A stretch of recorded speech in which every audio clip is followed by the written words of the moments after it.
Is AI hurting employment as people feared? Maybe. Is AI increasing productivity as people hoped? Maybe also. Let's dive into whether or not that means that we have a looming crash coming for the stock market, or whether or not it's something that we can actually sleep easy about as long as we're not trying to get jobs ourselves. Today on the Altimetry Authority. Stock earnings and favorite pastime. So let me just say, earnings Wall Street. It's Why do they 2.5x because their compensation goes up. Wall Street's wrong again.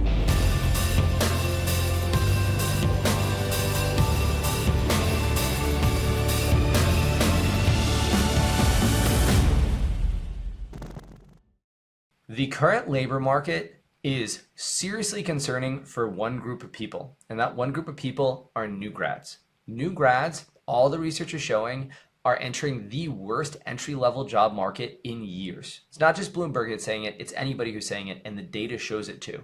It's concerning because if you look right here, this is new grad unemployment rates relative to everybody else.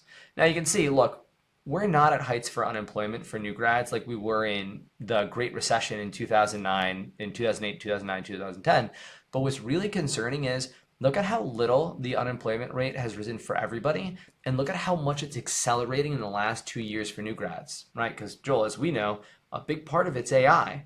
And if further confirming that this is an AI narrative that's concerning for future employees, for new grads, look at the places where unemployment rates are skyrocketing, everybody. It's places that, Joel, I mean, what John Spielfeld would call wins work is the place that's being disrupted, right?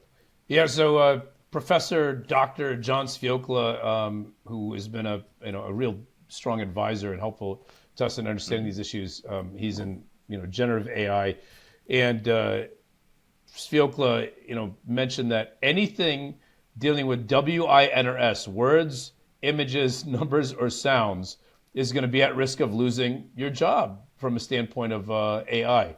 Now, if you have domain expertise, and this is why you're seeing total unemployment, people are saying everyone's going to lose their job. But the fact is, if you have domain expertise, you understand insurance for 20 years, there's no AI that can replace you. If you've got relationships with clients, no one's going to say AI is going to replace the client relationship people, right? So if you have expertise over this, but when you're a new grad, and you don't know anything, and you don't have any relationships, and you have no domain expertise, that seems the easiest place where AI could replace the labor they're doing, and particularly when you look at word, images, numbers, and sounds areas, and that's where you're seeing youth unemployment. So if people are saying AI is going to affect unemployment, it hasn't really, and we don't think it will. But in this particular segment, meaning new grads, it makes sense why AI could be keeping employers from hiring what they otherwise would be just workers that don't have the relationships and the expertise and all the things that experience gets you. It is a problem. It's an issue.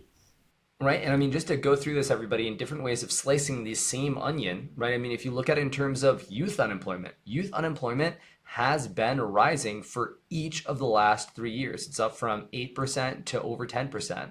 If you look at it in terms of, again, unemployment rate of recent college grads versus other groups, the really important thing for this dark blue line, which is recent grads, is notice how much, if you just basically drew a moving average of that line, how much has risen relative to all other workers, right? And all workers. It's rising faster because of this big issue. And look, here's the thing. What does that mean? That actually does mean concerning things for the US consumer. Naturally, because if we have an issue where the bottom end of the labor profile is not getting jobs, that means that we're going to have weaker consumption. And here's the thing, that might mean you think you want to short the US consumer, right? You want to short consumer discretionary and consumer staples. But here's the thing, the market's already figured this out. So just this right here, this chart, which looks really, really busy, but actually all this is a great way to actually think about the market. And I'd argue that, Joel, and I think you'd agree, this is a really good way for anybody to always just think about what's going on and what are the macro narratives that are going on. All we're showing you here is if you look at the S&P 500 and you look at what percentage of market cap comes from each individual sector, right? Real estate, consumer discretionary and staples, information technology, materials, healthcare, anything else, each of those bars that you can see stacked there. Well, if you look back, this right here, this bar, this is consumer discretionary. And this bar, this is consumer staples. Let's look at their weighting in the S&P 500.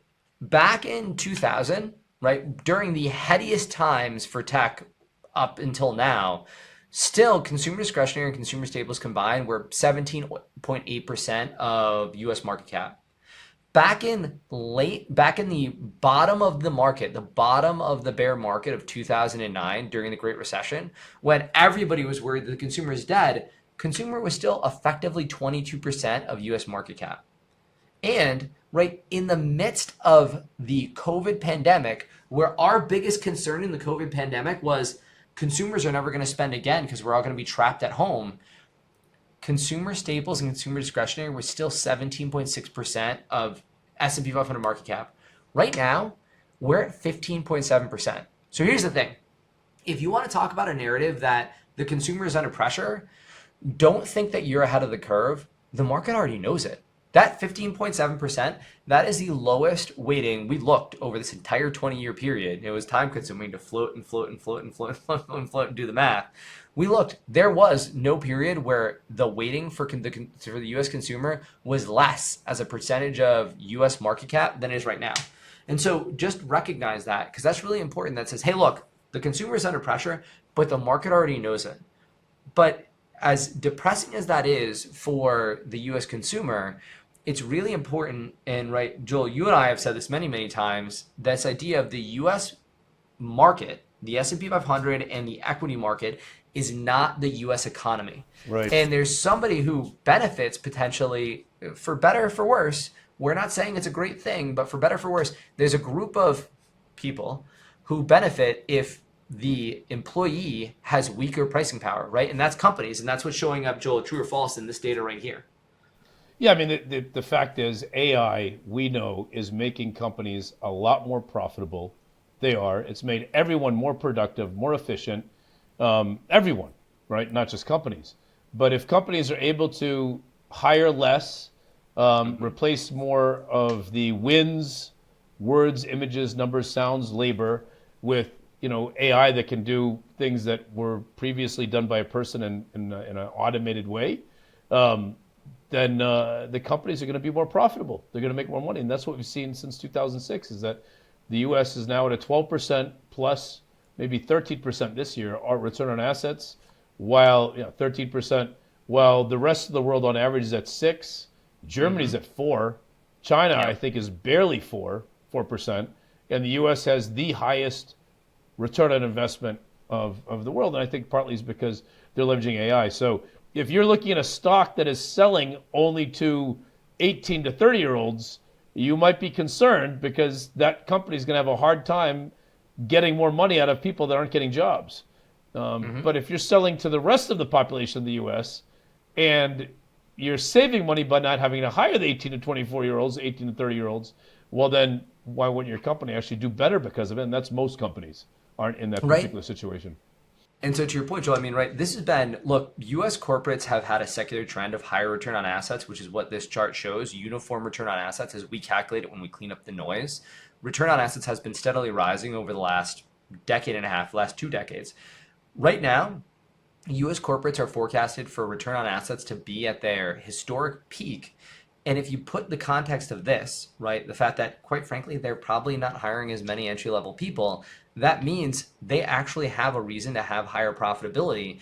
And if the vast majority of those companies right nowadays are selling into, if you look at US market cap, right, when the companies that you're buying when you buy the S&P 500, you're not buying companies that are a bet on that consumer. You're buying companies that are a bet on data centers, AI, right, and all of these, and the supply chain supercycle and everything else. And so even though the market, which is what this white bar is showing, this white bar here is what the market is pricing return on assets to be over the next 5 years, it makes sense for the market pricing return on assets to remain at all-time highs because of the dynamic that we're seeing with employment, because of what's happening with AI and it helping with productivity in a very real way that shows up in the real uniform accounting data, whatever anybody else says about whether or not, right, MIT, Joel, whatever MIT says about whether or not AI investment is real, it's showing up here. And so do not think that because the consumer is under pressure, that means you can't own the US stock market. The US stock market can go a lot higher, even with the issues that we're seeing with consumer right now. Yes. And, the problem with the MIT, it wasn't the MIT research, it was how the media interpreted and communicated Yes. at MIT research. MIT was very clear. This particular segment of AI may not be getting the payoff, but the media report is AI isn't paying off, which is just silly. It's just ridiculous. Right? So everybody, right? This is a nuanced conversation that we're having about employment and investing in the stock market. I'm sure for a lot of people, it heats up your temperature to talk about the idea of, oh, nobody's getting jobs, so buy the US stock market. You may disagree with us. If you do, feel free to drop a comment in, and we will maybe we'll talk about it in a future episode. Thanks so much, everybody. That's this episode of Altimetry Authority. Hit the like and subscribe button and come back for next time. Thanks, everyone.